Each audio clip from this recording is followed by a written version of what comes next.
మందగించిన పారిశ్రామిక వృద్ధి రేటు ఒకటి రీజన్.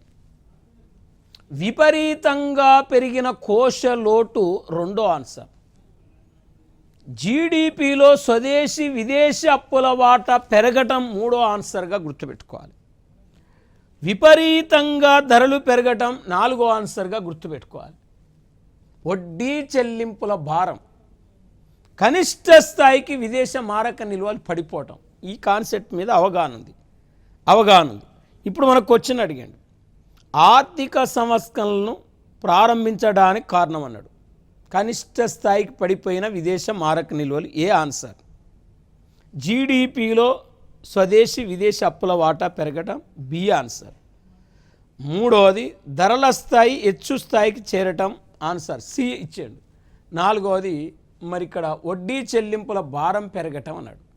ఆన్సర్ ఒకటి ఏబి కరెక్ట్ అన్నాడు, రెండు ఏబిసి కరెక్ట్ అన్నాడు, మూడోది బీసీడీలు కరెక్ట్ అన్నాడు, నాలుగోది ఏబిసిడీలు కరెక్ట్ అన్నాడు. అప్పుడు మనం ఏబిసిడీలు అనేదాన్ని మనం ప్రధానంగా ప్రస్తావించవలసి ఉంటుంది.